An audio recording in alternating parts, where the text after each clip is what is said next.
जय भीम, जय भारत, जय संविधान। साथियों, आज हम बात करेंगे साइमन कमीशन की, जिसका गठन 1927 में हुआ।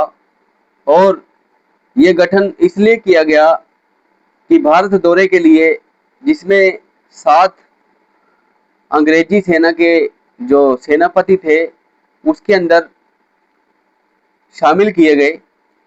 और 1928 में जब साइमन कमीशन भारत आया मुंबई के अंदर, तो इसका भारत के अंदर लगभग सभी दलों ने इसका विरोध किया और साइमन गो बैक के नारे के साथ इसका विरोध किया और इसको काले झंडे दिखाए। साथियों, ये गठन क्यों हुआ था और इसका क्या कारण था? साथियों, साइमन कमीशन के अंदर जितने भी ब्रिटिश सरकार के चुने हुए अफसर थे, उन्होंने भारत के अंदर जायजा लेना था कि यहाँ के जो जीवन है, ये यहाँ के जो इंसान है, ये आपस में इनका कैसा व्यवहार है, कैसा भाईचारा है इनका।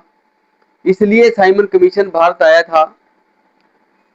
सभी दलों ने साइमन कमीशन का विरोध किया और हिंदू महासभा ने भी साइमन कमीशन का विरोध किया।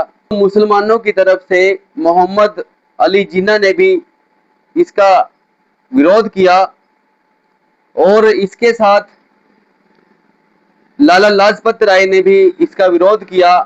तमाम दलों के साथ देश के क्रांतिकारी सेनानियों ने साइमन कमीशन का विरोध किया। साथियों, डॉक्टर भीमराव अंबेडकर ने बहिष्कृत हितकारिणी सभा की ओर से 29 मई 1928 को साइमन कमीशन के सामने एक विस्तार ज्ञापन दिया, अपनी पेशकश की। साथियों, इसके बाद 23 अक्टूबर 1928 को उन्होंने पुणे में आयोग के सामने गवाही भी दी। साथियों, उन्होंने दलितों, पिछड़ों और वंचितों के अधिकारों की को लेकर कुछ रूप से मांगे भी रखी। उन्होंने सबसे पहली मांग जो रखी, वयस्क मताधिकार, सभी को वोट का अधिकार हो, चाहे कोई छोटा हो चाहे कोई बड़ा हो, साथ ही कोई पूंजीपति हो चाहे कोई जिम्मेदार हो। मगर इस के बीच में जो ब्रिटिश सरकार थी और जो मौजूदा भारत के अंदर जो सरकारें थी और जो इनकी पार्टियां थी, वो चाहती थी कि सिर्फ और सिर्फ जिन लोगों के पास संपत्तियां हैं, जो जिम्मेदार हैं और जो नौकरी पेशे वाले लोग हैं, उन्हीं को ही मत का वोट का अधिकार हो। साथियों, ब्रिटिश सरकार ने जब ये बात रखी और यहाँ की मौजूदा सरकारों ने ये बात रखी, तो उस टाइम बाबा साहब अम्बेडकर ने और चौधरी छोटू राम जी ने, जो किसानों के मसीहा थे, उन्होंने इस बात का पुरजोर विरोध किया। और राजनीतिक अधिकार सभी का बुनियादी हक है और अधिकार है, सभी को ये जो वोट का अधिकार था मिलना चाहिए।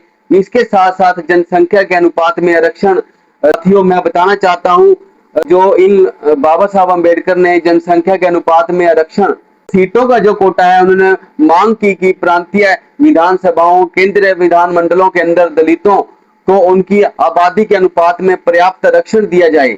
ऐसे बहुत से साथियों मुद्दे हैं जो बाबा साहब डॉक्टर भीमराव अम्बेडकर ने और सर छोटू राम जी ने, जो पंजाब से आते थे, उन्होंने आप लोगों के लिए लड़ाइयां लड़ी और आप लोगों के लिए हक और अधिकार सुनिश्चित किए। बाबा साहब डॉक्टर भीमराव अम्बेडकर जी ने जो दलीलें दी है, उसमें शिक्षा और नौकरियों में भी हिस्सेदारी की बात की।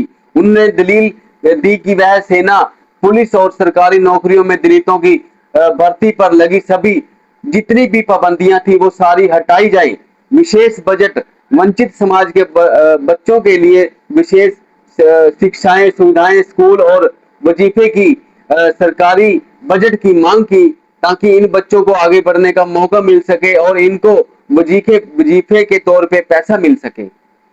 भेदभाव के खिलाफ कानूनी सुरक्षा। साथियों, बाबा साहब अम्बेडकर ने जो बातें रखी, भेदभाव जो इन लोगों के साथ होता था, जो जातिवाद इन लोगों के साथ होता था, इसको कानूनी रूप से सुरक्षित किया जाए।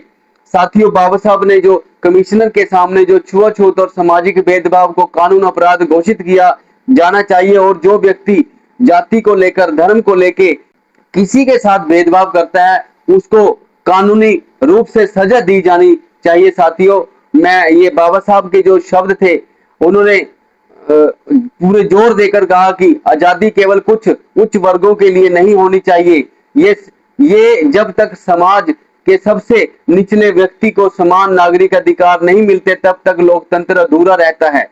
ये जो दलीलें हैं ये बाबा साहब अम्बेडकर ने जब ब्रिटिश सरकार के जो साइमन कमीशन के सामने रखी तो उनके होश उड़ गए कि भी इस देश का जो वंचित समाज है उनके साथ इस देश में क्या हो रहा है, जो इस देश का मूल निवासी है वो इस देश के अंदर उनके साथ क्या हो रहा है। साथियों, ये बाबा साहब ने जितनी दलीलें दी हैं आप लोगों के लिए, जो शिक्षा का अधिकार दिया है और जो पानी पीने का अधिकार दिया, ये सारे अधिकार बाबा साहब डॉक्टर भीमराव अम्बेडकर जी ने आप लोगों को दिलवाए हैं। साथियों, हमें उनका एहसान मानना चाहिए। साथियों, साइमन कमीशन के सामने डॉक्टर बाबा साहब अम्बेडकर द्वारा सभी रखी कई इन मांगों ने भविष्य और भारतीय संविधान की नींव रखी। आज हमारे संविधान में जो वयस्क मताधिकार, समानता का अधिकार और अनुसूचित जातियों, जनजातियों के लिए आरक्षण की व्यवस्था है, उसकी शुरुआत इसी ऐतिहासिक ज्ञापन में हुई थी। साथियों, हजारों सैनिकों ने जो देश के ऊपर मर मिटने की बात करते थे उन्होंने भी साइमन कमीशन का विरोध किया। साथियों, ये बैठक मुंबई के अंदर जो होनी थी उसके पीछे जो बाबा साहब डॉक्टर भीमराव अम्बेडकर जी थे और चौधरी छोटू राम जी थे, जो किसानों के और ओबीसी के मसीहा जाने जाते थे उस दौर में, डॉक्टर बाबा साहब अम्बेडकर जी जो नेता माने जाते थे वंचित वर्गों के, उन्होंने खुल के साइमन कमीशन का समर्थन किया। और साथियों, ये समर्थन इसीलिए किया साइमन कमीशन का क्योंकि जो उसमें 7 जो ब्रिटिश सरकार के सेनापति थे जो उनकी बात लेकर के इंडिया में आए थे, तो उस बैठक के अंदर बड़े बेबाक तरीके से बाबा साहब डॉक्टर भीमराव अम्बेडकर जी ने इस देश के बहुजन समाज के लिए मत डालने का अधिकार मांगा, इनके लिए नौकरियों में आरक्षण मांगा, शिक्षा के लिए इन्होंने अधिकार मांगे, सार्वजनिक जगह पर पानी पीने से जो मनाही थी वो अधिकार मांगे। तमाम वो अधिकार बाबा साहब ने इनके सामने, इन जो राजनीतिक दल थे इनके सामने उस बैठक के अंदर वो सारे खोल के रख दिए। साइमन कमीशन के जो गठन हुए सदस्य थे उनके सामने बाबा साहब अम्बेडकर ने अपनी बात रखी और उन्होंने कहा कि हम इस देश के मूल निवासी हैं पर हमें यहाँ पे एक अछूत समझा जाता है, हमें यहाँ पे गरीब बनाने के लिए आए दिन षड्यंत्र रचे जाते हैं।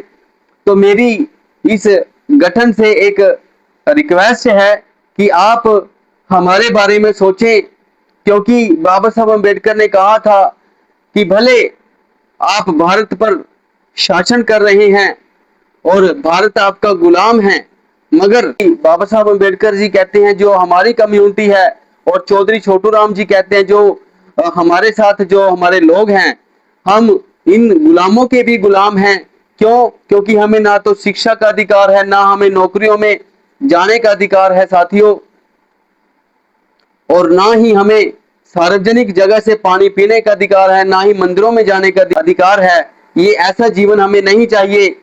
यदि आपके रहते हुए भी हमारे साथ ऐसी घटनाएं होती हैं तो हमें ऐसी सरकार नहीं चाहिए, ऐसा ब्रिटिश साम्राज्य नहीं चाहिए, क्योंकि हमें तो गुलामों का भी गुलाम इन लोगों ने बना के रखा हुआ है। साथियों, बाबा साहब अम्बेडकर ने आप लोगों के लिए 1928 में इस गठन के सामने भी बात रखी। और साथियों, मैं जो कहना चाहता था आप सभी को कि जो भी आप लोगों के पास हक और अधिकार हैं वो बाबा साहब की बदौलत है, बाबा साहब के दिए हुए वो अधिकार हैं। हमें पे बैक टू सोसाइटी, यानी कि हमें अपने लोगों में जाके उसके बारे में जानकारी देनी चाहिए, उसके बारे में हमें बताना चाहिए कि आप लोगों को जो अधिकार मिले हैं वो किसकी बदौलत मिले हैं और जो अधिकार आप लोगों के पास हैं आप उनको कैसे पा सकते हैं।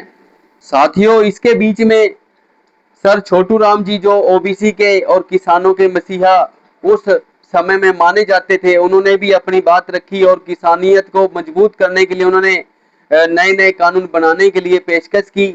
सम्मानित साथियों, बाबा साहब अम्बेडकर और सर छोटू राम जी ने जो आप लोगों के लिए किया है आज तक वो कोई नहीं कर पाया।